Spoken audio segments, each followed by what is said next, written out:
Hello everyone, path हाइस academy के YouTube channel में मैं आप सबका स्वागत करता हूं। मैं आज इंडियन ज्योग्राफी में आप सबके लिए लेके आया हूं भारत के प्रमुख चट्टान, भारत की मिट्टियां, भारत की फसलें और भारत की वनस्पति। तो आइए देखते हैं सीजीपीएससी 2025 के लिए बहुत ही महत्वपूर्ण है एमसीक्यू सीरीज। पहला क्वेश्चन है, कोयला किस चट्टान में पाया जाता है? In which rock is coal found? Option A है, देखिए भाई, परिवर्ती चट्टान, ऑप्शन बी परतदार चट्टान, ऑप्शन सी अजैव चट्टान, ऑप्शन डी है आग्नेय चट्टान। Option A is metamorphic rock, B है सेडिमेंट्री रॉक, सी है एबायोटिक रॉक और डी है इग्निशियस रॉक। तो भाई हम सबको पता है कि कोयला किस प्रकार के चट्टान में पाया जाता है। यह एक प्रकार का परतदार चट्टान है, क्योंकि परतों में ही यह पाया जाता है। आप जान रहे होंगे कि लाखों वर्ष पूर्व जो जीव जंतु और वनस्पति ये जो पृथ्वी के अंदर दब गए थे, इसी से हमें बना हुआ है कोयला, जो एक प्रकार का परतदार चट्टान है या सेडिमेंट्री रॉक है। तो इसका आंसर हो जाएगा ऑप्शन बी। आइए सेकंड प्रश्न की ओर चलते हैं। सेकंड प्रश्न देखिए, चट्टानों को उत्पत्ति के आधार पर कितने भागों में विभाजित किया गया है? Into how many parts are rocks divided based on their origin? तो देखिए भाई, ये क्या है? ऑप्शन ए बोल रहा है 3 टाइप में, ऑप्शन बी बोल रहा है 5, ऑप्शन सी है 7 और ऑप्शन डी है इनमें से कोई नहीं। 3, 5, 7 नन ऑफ दिस।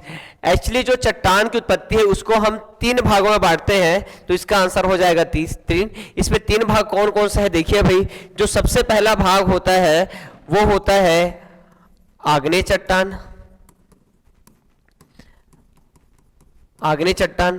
दूसरा जो भाग होता है इसको हम जानते हैं रूपांतरित चट्टान के नाम से। रूपांतरित चट्टान पहला जो होता है वो क्या है? आग्नेय चट्टान है, दूसरा है रूपांतरित चट्टान, और तीसरा एक प्रकार पाया जाता है जिसमें चूना पत्थर वगैरह पाया जाता है, वो है अवसादी चट्टान। इस प्रकार 3 प्रकार के चट्टान होते हैं, तो इसका सही आंसर हो जाएगा option A is the correct answer 3। चलिए नेक्स्ट क्वेश्चन की ओर चलते हैं। तीसरा क्वेश्चन देखिए, किस चट्टानों को प्राथमिक चट्टानों की श्रेणी में रखा जाता है? Which rocks are placed in the category of primary rocks?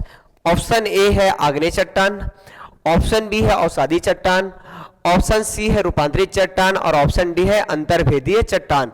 Option A is a igneous rock, B है सेडिमेंट्री रॉक्स, सी है मेटामॉर्फिक रॉक्स और डी है इंट्रूसिव रॉक्स। तो देखिए भाई, इसके आंसर जानने के पहले हम समझते हैं आग्नेय चट्टान। देखिए, हम पृथ्वी की उत्पत्ति वाले चैप्टर में देख लिए कि जो पृथ्वी होती है इसकी आंतरिक 3 संरचनाएं मिलती है। 3 संरचनाएं, जिसमें सबसे जो बाहरी संरचना होती है वो थी भूपर पट्टी। सेकेंड होता है प्रवाल, जिसको हम लोग मेंटल के नाम से भी जानते हैं, और अंदर होता है क्रस्ट। तो जो पृथ्वी है उसकी उत्पत्ति कैसी हुई? जो पृथ्वी था इसके आंतरिक जो लेवल है, इसका टेम्परेचर लगभग 6000 डिग्री सेल्सियस होता है। यहां पे मतलब जो भी चीजें पाई जाती है वो लगभग लावा के रूप में पाई जाती है, लावा के रूप में। मतलब ये क्या होता है? एक प्रकार का आग्नेय चट्टान होता है।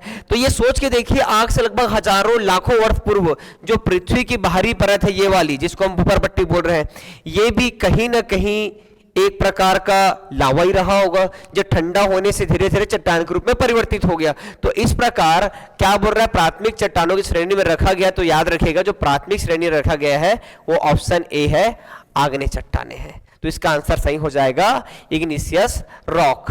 नेक्स्ट क्वेश्चन की ओर चलते हैं। चलिए 4th नंबर क्वेश्चन देखिए भाई। 4th नंबर क्वेश्चन क्या बोल रहा है? निम्नलिखित में से कौन से चट्टान जैविक चट्टानों के अंतर्गत आती है? देखिए, which of the following rocks comes under organic rocks?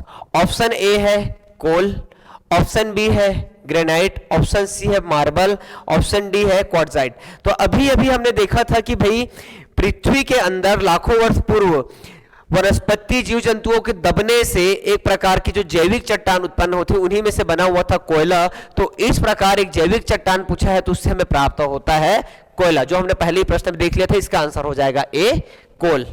Next question की ओर चलते हैं आगे। देखिए 5वें नंबर प्रश्न की ओर।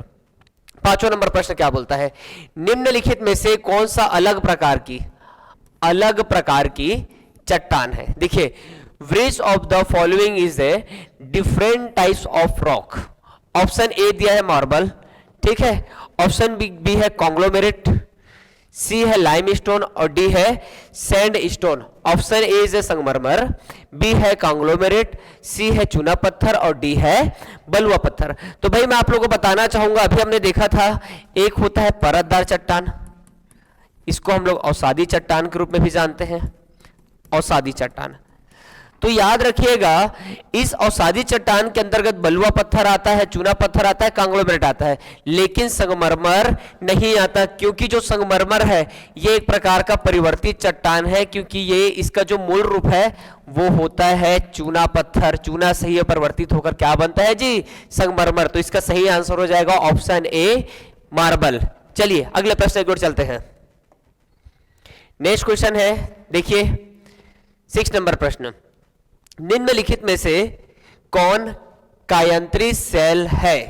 देखिए भाई, which of the following is a metamorphic rock, बोल रहा है कायांत्री सेल बोल रहा है। तो कायांत्री सेल अभी हमने देखा है कि भाई जो कायांत्री सेल होता है वो है संगमरमर, जो कि परिवर्तन से बना हुआ है। अभी हमने देखा था ये चूना पत्थर के परिवर्तन से हमें प्राप्त होता है। तो option A is the correct answer, marble.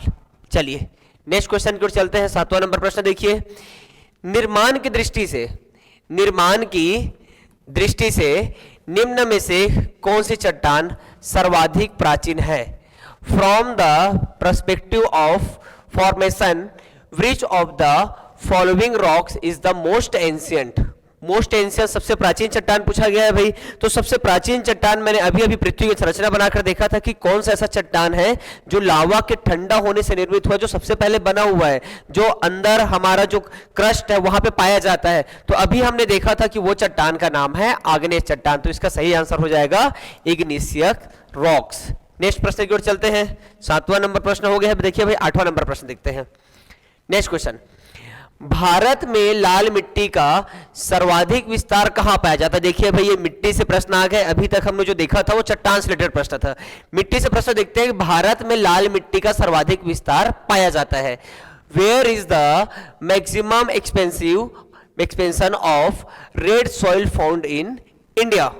Option A है मध्य प्रदेश एवं छत्तीसगढ़ में, ऑप्शन बी है उड़ीसा एवं पश्चिम बंगाल में, ऑप्शन सी है आंध्र प्रदेश एवं तमिलनाडु में, और डी है राजस्थान एवं गुजरात में। तो याद रखिएगा भाई जो लाल रंग की मिट्टियां हैं, लाल रंग की मिट्टियां वो भारत में सर्वाधिक पाया जाता है आंध्र प्रदेश एवं तमिलनाडु में। याद रखिएगा भारत में जो सबसे ज्यादा मिट्टी पाई जाती है वो है जलोढ़ मिट्टी, जिसका परसेंट है लगभग 43%। सेकेंड जो मिट्टी पाई जाती है आप लोगों का वो है लाल मिट्टी, लगभग ये पाया जाता है 18%। तीसरा पाया जाता है काला मिट्टी जो है लगभग 15%। तो ये भारत की 3 प्रमुख मिट्टियां हैं। याद रखिएगा जलोढ़ मिट्टी सर्वाधिक है, सेकेंड लाल मिट्टी है, थर्ड काली मिट्टी है, और चौथा अगर हम देखें इसमें तो चौथा आता है लेटेराइट मिट्टी, जिसका परसेंट है लगभग 3.7%। ये इंडिया का डाटा है भाई। याद रखिएगा मोस्ट इंपॉर्टेंट है कि छत्तीसगढ़ की अगर बात करें तो छत्तीसगढ़ में सर्वाधिक पाई जाने वाली जो मिट्टी है वो है लाल मिट्टी है, लेकिन अगर भारत की बात करें तो सर्वाधिक जो मिट्टी मिलती है उसका नाम है जलोढ़ मिट्टी। तो इसका आंसर है सी, आंध्र प्रदेश एवं तमिलनाडु। अगर मैं लाल मिट्टी बोला है, जलोढ़ मिट्टी बोलेगा तो याद रखिएगा भाई यूपी बिहार का एरिया आएगा प्रथम। अगर ये काली मिट्टी बोलता तो उसमें प्रथम है महाराष्ट्र, सबसे ज्यादा पाया जाता है महाराष्ट्र में पाया जाता है। क्लियर है। चलिए नेक्स्ट प्रश्न की ओर चलते हैं। हमारा 9 नंबर का प्रश्न देखिए, भारतीय कृषि अनुसंधान परिषद के अनुसार भारत में कितने प्रकार की मिट्टियां पाई जाती है। बहुत अच्छा प्रश्न है ये भाई। According to the Indian Council of Agriculture Research, मतलब ICAR, AR, ठीक है। How many types of soil are found in India? देखिए भाई, ऑप्शन ए बोल रहा है 4, ऑप्शन बी है 5, ऑप्शन सी है 6 और ऑप्शन डी है 8। ठीक है, बहुत अच्छा प्रश्न है। तो सबसे पहले देखते हैं ICAR, तो इसका फुल फॉर्म है Indian Council of Agriculture research, याद रखिएगा, Indian Council of Agriculture research. इसकी जो स्थापना है 1929 में हुई थी।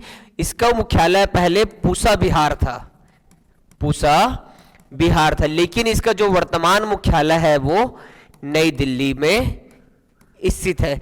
इसके अनुसार भारत में वर्तमान में 8 प्रकार की मिट्टी पाई जाती है। भाई कितने प्रकार की मिट्टी पाई जाती है? 8 प्रकार की मिट्टी पाई जाती है। देखिए, सर्वाधिक जो मिट्टी पाई जाती है बता चुका हूं आपको, वो है जलोढ़ मिट्टी।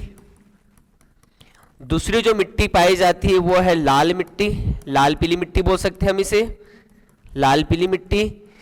तीसरी जो मिट्टी है वो है काली मिट्टी,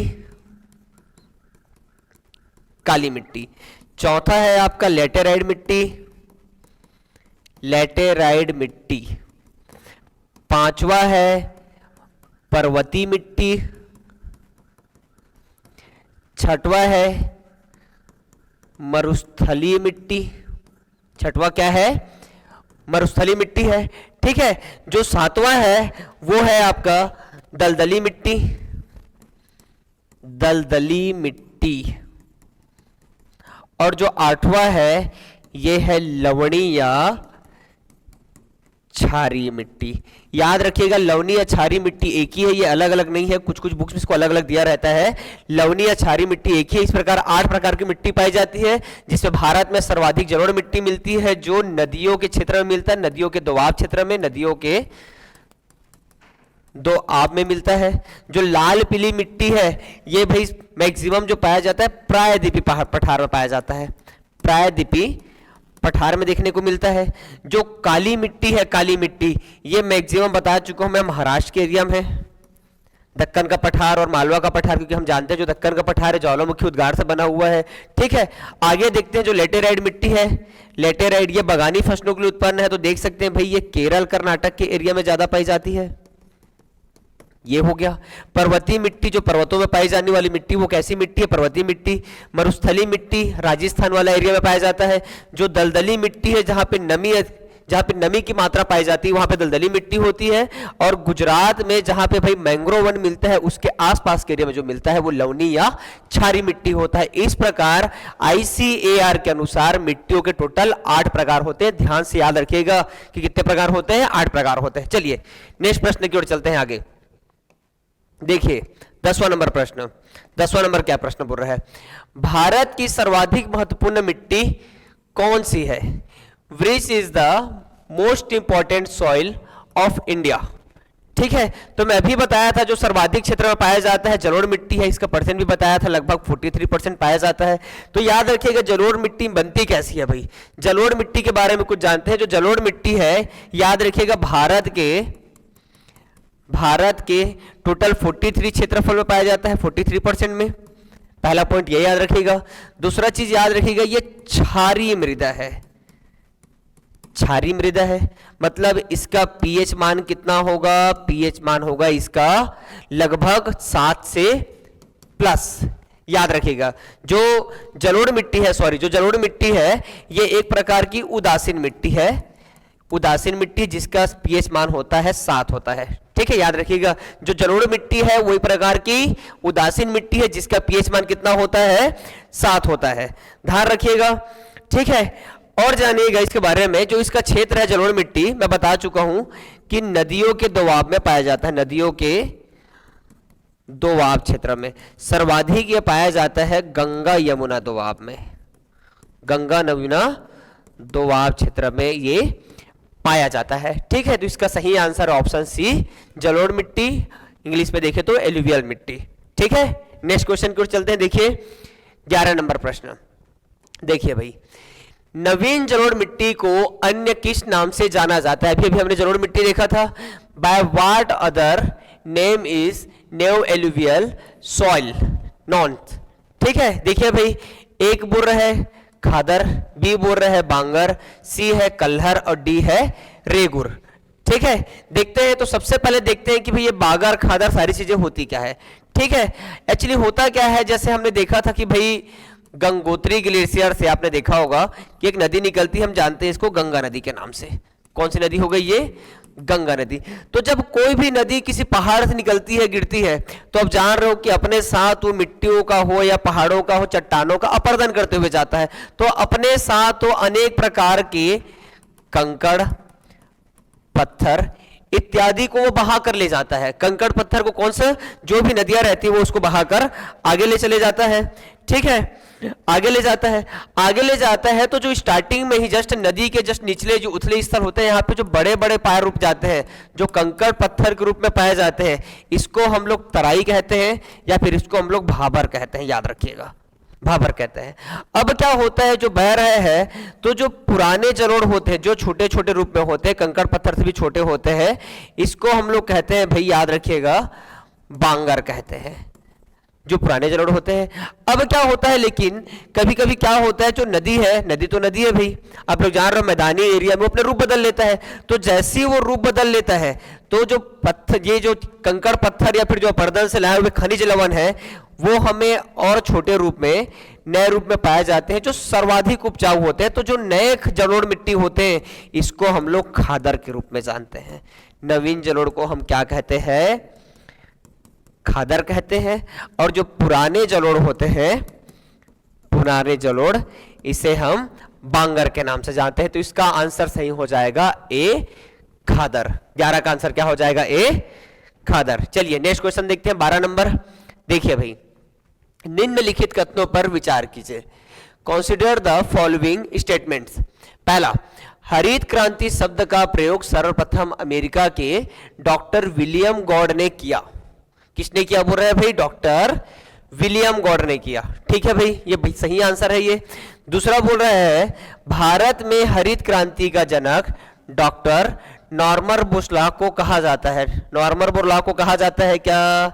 नहीं कहा जाता, ये गलत है। देखिए, द फर्स्ट ऑप्शन है, ए बोल रहा है, the terms green revolution was first used by doctor William God, ठीक है, of America. Doctor Norman Borlaug is called the father of the green revolution in India. तो भाई जो नॉर्मन बोरलॉग है, याद रखिएगा, जो नॉर्मन बोरलॉग है, नॉर्मन बोरलॉग, इसे हरित क्रांति का जनक कहते हैं। हरित क्रांति का जनक कहा जाता है। लेकिन अगर प्रश्न आए कि भारत में हरित क्रांति का जनक तो उनका नाम है भाई एम स्वामीनाथन। एम स्वामीनाथन। तो यहां पे पूछा है भाई भारत में, बोला है भारत में हरित क्रांति, तो ऑप्शन बी गलत हो जाएगा। इसका सही आंसर हो जाएगा केवल एक ए, ओनली ए इसका सही आंसर हो जाएगा। आइए थोड़ा सा हरित क्रांति के बारे में हम बात करते हैं। हरित क्रांति की अगर हम बात करें तो हरित क्रांति लाया गया था भारत में लगभग 1967 के समय में लाया गया था। उस समय तत्कालीन जो प्रधानमंत्री हमारी इंदिरा गांधी रही है। इसका जो सर्वाधिक जो लाभ हुआ है वो लाभ हुआ मध्य भाग में भी लगभग पंजाब और हरियाणा वाले क्षेत्र को ज्यादा इसका लाभ प्राप्त हुआ। थोड़ा बहुत उत्तर प्रदेश था। इन्हें हरित क्रांति से सर्वाधिक लाभ होता है। इसका दो फसलों में प्रभाव पड़ा सबसे ज्यादा, एक था गेहूं उत्पादन में और दूसरा था चावल उत्पादन में, याद रखिएगा। तो जो गेहूं उत्पादन था इसमें सबसे ज्यादा वृद्धि देखी गई। किसमें सबसे ज्यादा वृद्धि देखी गई भाई? गेहूं उत्पादन में सबसे ज्यादा वृद्धि देखी गई। गेहूं की जो प्रजाति यहां पे लाई गई, बौनी प्रजाति थी, वो लाए थे हम लोग मैक्सिको से, और चावल हम लोग लाए थे फिलीपीन से। कहां से लाए थे? फिलीपीन से। क्योंकि याद रखिएगा गेहूं के उत्पादन में पर हेक्टेयर के मामले में कौन सा देश? मैक्सिको देश। और चावल के मात्रा में सर्वाधिक प्रति हेक्टेयर उत्पादन में जो देश आगे है वो है फिलीपींस है। तो यहां के फसलों का हमने भारत में प्रयोग किया और इसका अभूतपूर्व वृद्धि देखा गया भारत में गेहूं और चावल में। लेकिन इसके कुछ हानिकारक भी प्रभाव पड़े, जैसे कि भाई जो तिलहन उत्पादन था ये लगभग कम हो गया। इसीलिए हम लोग देखते हैं लगभग 1986 में भारत में तिलहन संकट देखने को मिलता है हमें। 1986 के आसपास में। तिलहन उत्पादन कब हो गया भाई, जो शर्करा वाली चीजें थी इसकी उत्पादन कम हो जाती है, तो ये इसके लाभ हानि, इसका उत्पादन, और भाई ये इसके पिता, याद रखिएगा भारत में हरित क्रांति के जनक एम स्वामीनाथन है, तो option A is the correct answer. आइए नेक्स्ट प्रश्न की ओर आगे बढ़ते हैं। देखिए भाई 13 नंबर प्रश्न, निम्नलिखित में से किस राज्य को जैविक खेती करने वाला प्रथम राज्य घोषित किया गया है? Which of the following states has been declared the first state of practice organic farming? देखिए भाई बहुत ही एकदम इजी प्रश्न है जो बार बार पूछा जाता है, ध्यान रखिएगा, ठीक है। तो याद रखिएगा जैविक खेती घोषित करने वाला जो प्रथम राज्य है वो है सिक्किम। इसका सही आंसर है बी, सिक्किम। लेकिन जान लेते हैं यहीं पे कृषि के प्रकार को देख लेते हैं। तो कृषि के प्रकार देखें तो सबसे पहले हम बात करते हैं जैविक खेती की। जैविक खेती तो याद रखिएगा भाई जैविक खेती किसे कहते हैं? जैविक खेती वह खेती जिसमें हम रासायनिक कीटनाशकों पर उपयोग नहीं करते, हम केवल जैविक कीटनाशकों का प्रयोग करते हैं। जैसे भाई जो गाय के गोबर से बनता है, पशुओं के जो अवशेष है उससे बनता है, वो होता है जैविक कीटनाशक, और इसी का प्रयोग होता है जैविक खेती के लिए। तो ये है जैविक खेती एक। दूसरा याद रखिएगा एक होता है आपका प्राकृतिक खेती। प्राकृतिक खेती तो इस प्रकार की खेती में, प्राकृतिक खेती में ध्यान से सुनिएगा, प्राकृतिक खेती में किसी भी प्रकार की, चाहे वो जैविक हो या रासायनिक हो, किसी भी प्रकार के कीटनाशक का प्रयोग नहीं किया जाता है, वो किसी कृषि कहलाता है प्राकृतिक खेती। तीसरा होता है ग्रीन हाउस खेती। ग्रीन हाउस खेती तो जो ग्रीन हाउस खेती होती है वो एक प्रकार का भाई कृत्रिम कृषि है, बहुत ही प्यारा। देखिए इसमें होता क्या है कि भाई हम बेमौसम अगर किसी फसल की बुआई करना है तो हम क्या करते हैं, जिस फसल की बुआई कर रहे हैं हम उसको वैसी एटमॉस्फेयर प्रदान करते हैं। आप लोगों ने देखा होगा जब सड़क से गुजरते रहते हैं तो हम देखते हैं कि भाई पॉलीथीन लगा के एग्रीकल्चर किया जाता है, वो इसी ग्रीन हाउस खेती का एग्जाम्पल है एक प्रकार का। तो ये 3 प्रकार की कृषि मोस्टली याद रखिएगा। एक होता है मिश्रित कृषि। मिश्रित कृषि तो मिश्रित कृषि के अंतर्गत आता है कि जब भाई कोई भी किसान खेती काम करने के साथ साथ पशुपालन करे या खेतों में खेती के साथ साथ मछली पालन करे, तो यह एक प्रकार का कहलाता है मिश्रित कृषि। और भाई आप लोग जान रहे हो भारत में जो जनजातियों में प्रचलित कृषि है वो है स्थानांतरित कृषि। अब प्रश्न उठता है कि स्थानांतरित कृषि क्या होता है? तो होता क्या है कि स्थानांतरित कृषि सबसे पहले क्या होता है, पेड़ों को काटते हैं और पेड़ों को काट कर उसको आग लगा देते हैं ताकि जमीन जो है वो समतल नॉर्मल हो जाए। उसके बाद वहां पे लगभग 2-3 सालों तक वहां पे फसल करते हैं। फिर क्या होता है, देखो भाई कोई भी जगह को हम काटे हैं, आग लगाए हैं, तो उसकी उर्वरता उतनी नहीं बच जाती है, आगों से नुकसान भी होता है मिट्टियों का, आपको पता होगा। तब क्या होता है 2-3 साल बाद छोड़कर, एक जगह को छोड़कर दूसरे जगह जाकर वो खेती करने लग जाते हैं। तो वो है स्थानांतरित कृषि जो भारत में जनजाति क्षेत्र में देखने को हमें मिलता है। याद रखिएगा जो स्थानांतरित कृषि है उसे छत्तीसगढ़ में भाई दिप्पा के नाम से जानते हैं, याद रखिएगा दिप्पा बोलते हैं छत्तीसगढ़ में। छत्तीसगढ़ में स्थानांतरित कृषि को हम लोग क्या बोलते हैं भाई, दिप्पा बोलते हैं, याद रखिएगा, ध्यान से, बहुत जरूरी है, ठीक है। मध्य प्रदेश में इसे वेबर कहते हैं। मध्य प्रदेश में स्थानांतरित कृषि को क्या कहते हैं, वेबर कहते हैं, ठीक है।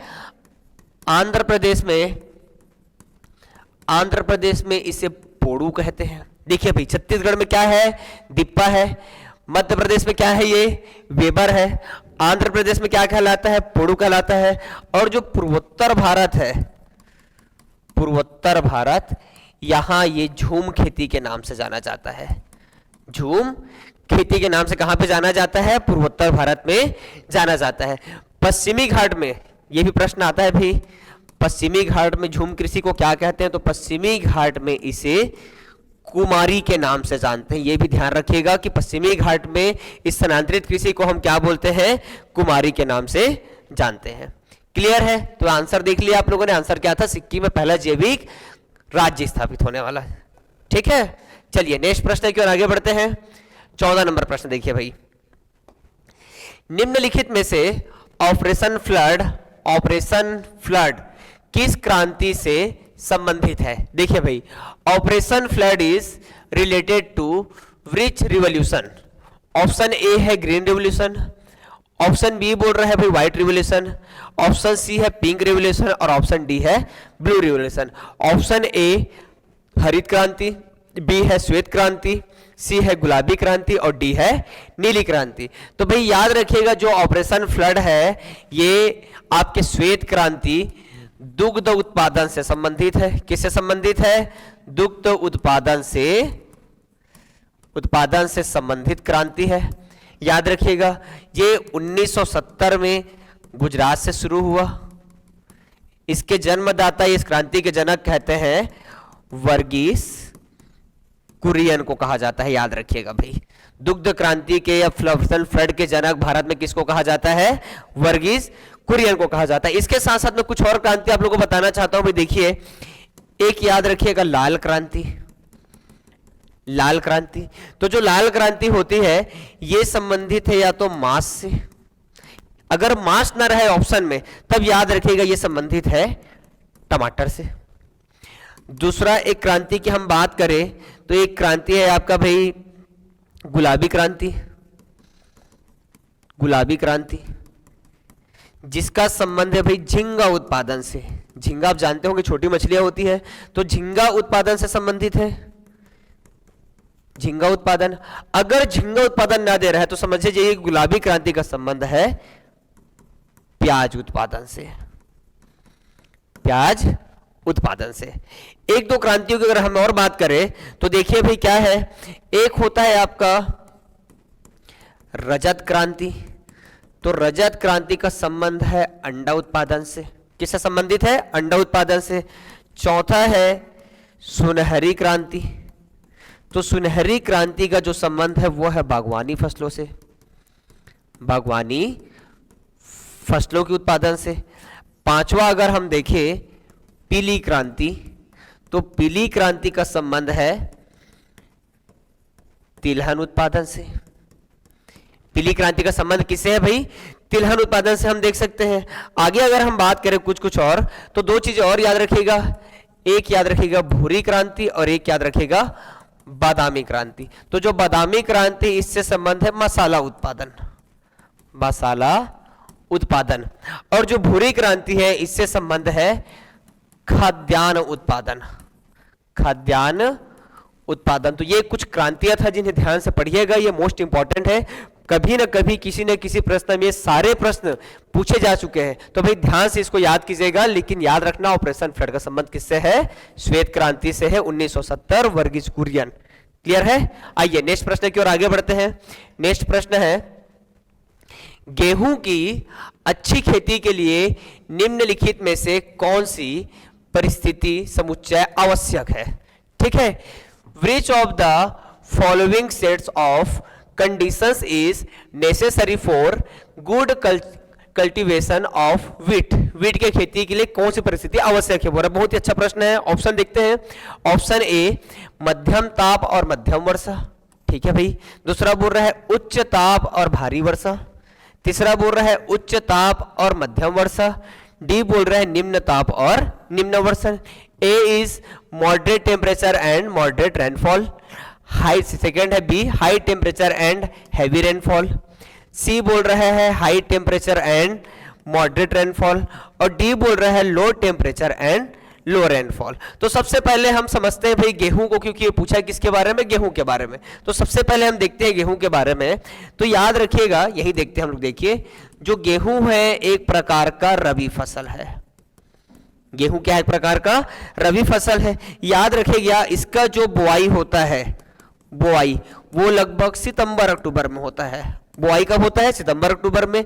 और इसकी जो कटाई है वो होता है लगभग दिसंबर जनवरी में होता है। कटाई इसकी दिसंबर जनवरी।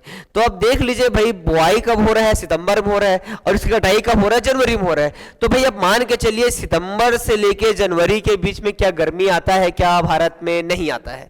तो इसमें भाई दो ऑप्शन तो ऐसे एलिमिनेट हो गए, जो उच्च ताप उच्च ताप दिए हैं, तो ये दोनों ऑप्शन तो हो ही नहीं सकता। एलिमिनेट कर लिया आराम से हमने। अब बचा दो कि भाई मध्यम ताप और मध्यम वर्षा। दूसरा बोल रहे हैं कि निम्न ताप और निम्न वर्षा बोल रहे हैं। तो याद रखिएगा जब बुआई के सितंबर में जनवरी की ओर जाते हैं तो क्या होता है? तापमान में हमें कमी देखने को मिलता है। तापमान में क्या हमें को देखने को मिलता है? हमें कमी देखने को मिलता है। ठीक है, जब तापमान कम होता है लेकिन मध्यम रहता है, एकदम कम नहीं होता है, क्योंकि भाई जो एकदम कम होता है लगभग दिसंबर जनवरी के बाद होता है, तो जो हमें तापमान मिलता है वो मध्यम तापमान मिलता है, और इस समय थोड़ी बहुत वर्षा देखने को मिलती है, इसलिए इसका सही आंसर हो जाएगा ए, मध्यम ताप और मध्यम वर्षा। तो गेहूं की अच्छी खेती के लिए कौन सी परिस्थिति सही है भाई? मध्यम ताप और लगभग मध्यम वर्षा, option A is the correct option. ठीक है, आइए नेक्स्ट क्वेश्चन की ओर चलते हैं। 16 नंबर प्रश्न देखिए, नगदी फसल में सम्मिलित नहीं है, which is not included in cash crop. ठीक है, बहुत इजी प्रश्न है और बहुत अच्छा प्रश्न है। देखिए, ऑप्शन ए बोल रहे गन्ना, ऑप्शन बी है कपास, ऑप्शन सी है जूट और ऑप्शन डी है गेहूं। तो मैं अभी भी देखा है भाई, पहला ए है सुगरकेन, बी है कॉटन, सी है जूट और डी क्या है? वीट है। तो याद रखिएगा, इसमें से जो वीट है, गेहूं है, ये एक रबी फसल है, साथ ही साथ ये एक प्रकार का खाद्यान्न फसल है। इसके अतिरिक्त जो शेष दिए हुए हैं गन्ना, कपास और जूट, ये तीनों कैसे फसलें हो जाएंगी? नगदी फसलें हैं। इसके अलावा इसमें कुछ और चीजें शामिल होते हैं। देखिए भाई, इसमें शामिल होता है आपका बागवानी फसलें। नगदी फसलें में क्या शामिल होता है? बागवानी फसलें शामिल होता है। दूसरा, तिलहन फसलों को भी हम नगदी फसलों में शामिल करते हैं। ध्यान रखिएगा, मोस्ट इंपॉर्टेंट चीज है, लगभग 9 प्रकार के फसल तिलहन फसलों में शामिल किया गया 1986 में भारत के कृषि मंत्रालय के द्वारा, कृषि एवं कल्याण मंत्रालय द्वारा 9 प्रकार की फसलें तिलहन फसलें में शामिल है, जो एक प्रकार का नगदी फसल है। तीसरा इसमें आता है उत्तेजक फसलें। उत्तेजक फसलें आप जानते होंगे, जिसमें भाई तंबाकू है और गांजा है। जितने भी प्रकार का अफीम, तंबाकू, गांजा, सारी चीजें आते हैं, ये सभी फसलें इसमें आती हैं। गन्ना तो आता ही है, कपास, जूट भी इत्यादि भी इसमें आते हैं। तो इस प्रकार याद रखिएगा भाई, इसमें से नगदी फसलें कौन सा नहीं है? गेहूं नहीं, ऑप्शन डी इज इसका करेक्ट आंसर। नेक्स्ट क्वेश्चन को चलते हैं। आइए 17 नंबर प्रश्न देखिए, भारत में हरित क्रांति का जनक किसे माना जाता है? बहुत अच्छा प्रश्न है, आप लोगों ने देख रखा है इसका आंसर। देखिए भाई, who is considerated the father of the green revolution in India? देखिए भाई, ऑप्शन ए है डॉक्टर बोरलॉग। तो आप लोगों ने देख रखा है कि भाई वर्ल्ड लेवल पर अगर हम हरित क्रांति के जनक बोलते हैं तो नॉर्मन बोरलॉग डॉक्टर ए को कहा जाता है। दूसरा है डॉक्टर स्वामीनाथन। तो मैं बता चुका हूं, भारत में हरित क्रांति के जनक किसको कहा जाता है? डॉक्टर स्वामीनाथन को कहा जाता है। ऑप्शन बी करेक्ट है, स्वामीनाथन। याद रखिएगा, ये कृषि ICAR के निदेशक भी रह चुके हैं भाई। ठीक है, और कृषि आयोग के, जहां तक मेरे को याद है, ये अध्यक्ष भी रह चुके हैं। क्लियर है? याद रखिएगा, इसका आंसर क्या है? भारत में हरित क्रांति के जनक डॉक्टर स्वामीनाथन। आइए नेक्स्ट प्रश्न की ओर आगे बढ़ते हैं। 18 नंबर प्रश्न देखिए भाई। ठीक है, एकदम इजी प्रश्न है, ये भी लगभग रिपीटेड है। निम्नलिखित में से कौन सी नगदी फसल है बोल रहा है। तभी हमने नगदी फसल देखा था। Which of the following is a cash crop? तो ऑप्शन ए है राइस, ऑप्शन बी है मिलेट, ऑप्शन सी है मक्का, मैज और डी है टोबैको। तो हमने देख रखा था कि भाई जो उत्तेजक फसलें थी, उस उत्तेजक फसलें जिसमें तंबाकू, गांजा, अफीम इत्यादि चीजें आती है, वो किस प्रकार की फसलें थी? नगदी फसलें थी। तो इसका आंसर हो जाएगा डी, तंबाकू। ठीक है, चलिए नेक्स्ट प्रश्न देखते हैं। 19 नंबर प्रश्न, भारत का कॉफी अनुसंधान संस्थान स्थित है। Where is the coffee research institute of India located? देखिए भाई, ये भी बहुत अच्छा प्रश्न है। तो इसका आंसर है ऑप्शन डी, कुर्ग में स्थित है भाई। याद रखिएगा, इसका आंसर कहां है? डी, कुर्ग में। याद रखना कि कॉफी अनुसंधान कुर्ग में स्थित है, कुर्ग कर्नाटक में। क्लियर है? चलिए नेक्स्ट प्रश्न की ओर आगे बढ़ते हैं। 20 नंबर का प्रश्न देखिए, काली मिट्टी का काला रंग किसकी उपस्थिति के कारण होता है? The black colour of black soil is due to the presence of, किसकी उपस्थिति के कारण काली मिट्टी का काला रंग होता है बोल रहे। बहुत इजी प्रश्न है। Option A titaniferous magnetite, option B है सल्फाइड डाइऑक्साइड, सी है आयरन ऑक्साइड और डी है ह्यूमस के कारण। तो याद रखिएगा, टिटेनीफेरस मैग्नेटाइट के कारण इसका रंग काला होता है, काली मिट्टी का। तो इसका आंसर हो जाएगा ए। ठीक है, आइए नेक्स्ट प्रश्न की ओर। 21 नंबर का प्रश्न देखिए भाई।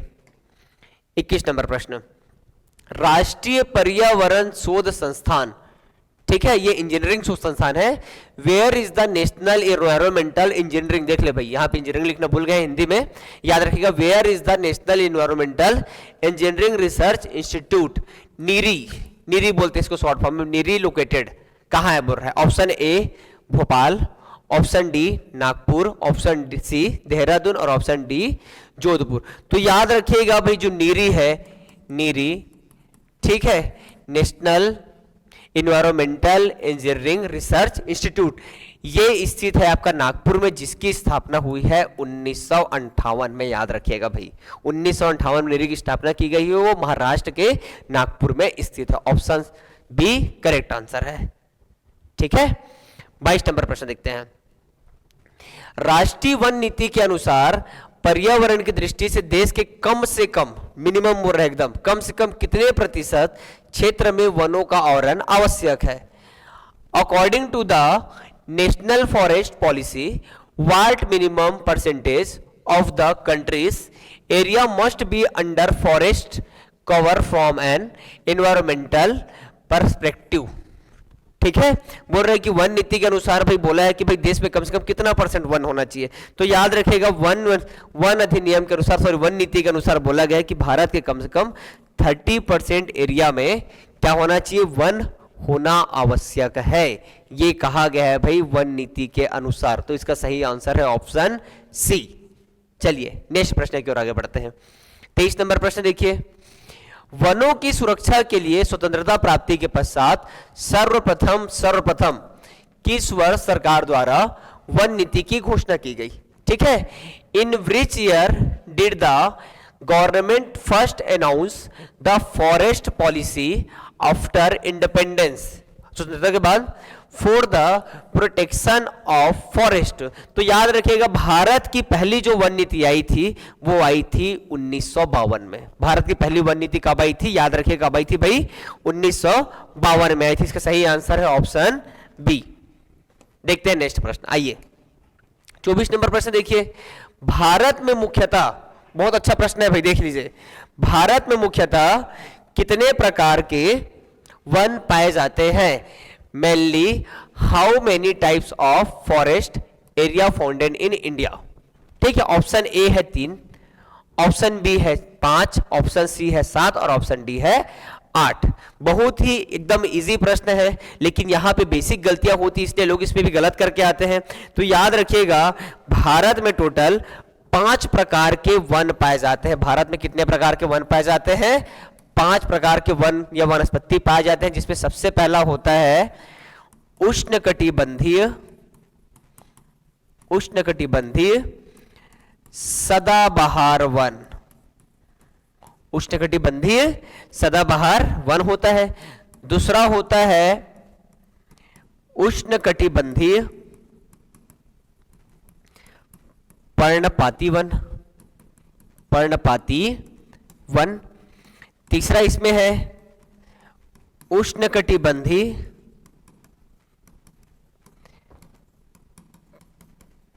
कांटेदार वन। याद रखिएगा भाई, तीनों में देखिए उष्णकटिबंधीय लगा हुआ, तीनों में क्या है भाई, अलग अलग वन है। पहला सदाबहार वन है, दूसरा पर्णपाती वन है और तीसरा है कांटेदार वन। चौथा जो वन है वो है मैंग्रोव वन। चौथा जो वन है वो मैंग्रोव वन और पांचवा कहलाता है आपका पर्वतीय वन। इस प्रकार भारत में 5 प्रकार के वन पाए जाते हैं। Option B is correct option. Clear है, आइए नेक्स्ट प्रश्न की ओर आगे बढ़ते हैं। 25 नंबर प्रश्न देखिए।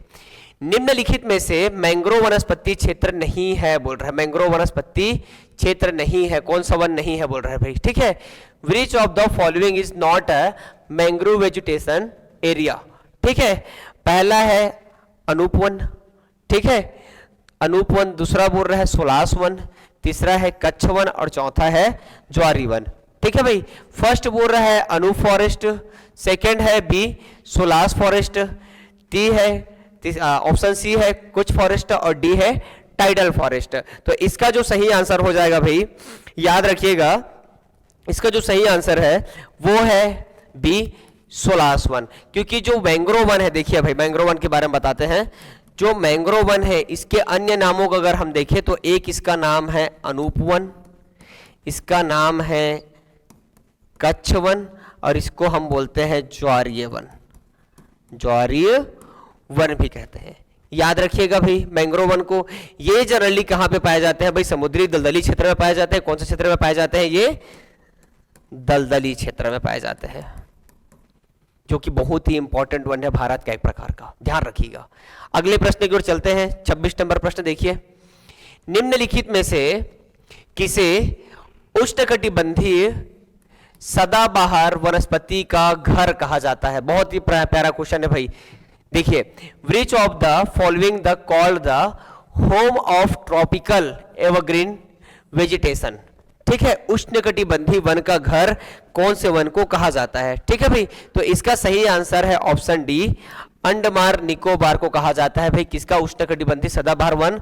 याद रखेगा यहाँ पे तीनों प्रकार के वन मिलता है। एक मिलता है आपका उष्णकटिबंधीय सदाबहार वन, सबसे ज्यादा जो मिलता है सदाबहार वन। इससे थोड़ा कम मिलता है यहाँ पे पर्णपाती वन, उष्णकटिबंधीय पर्णपाती वन। और यहाँ पे भी मिलता है आपका कौन सा वन?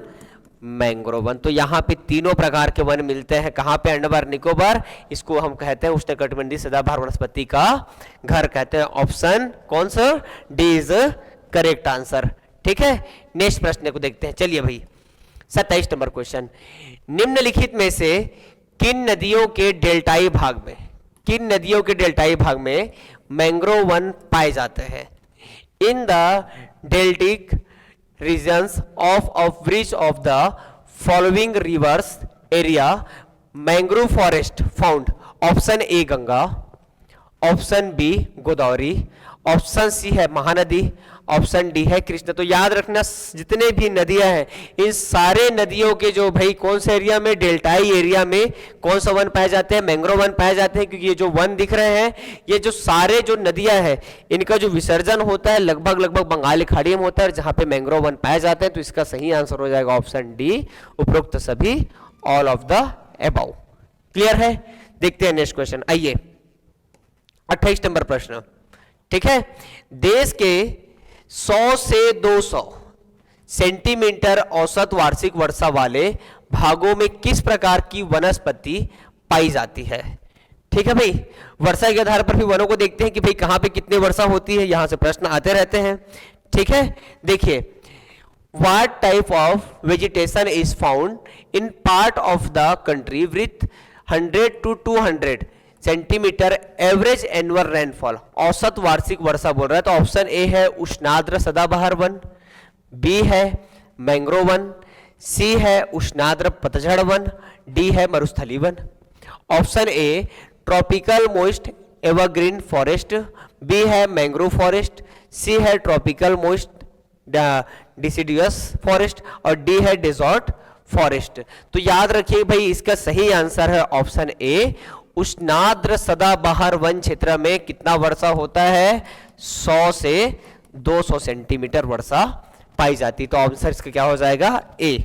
देखते हैं नेक्स्ट प्रश्न। आइए, चलिए, भारत में वृक्षारोपण उत्सव, जिसे वन महोत्सव के नाम से जाना जाता है, के जन्मदाता कौन है?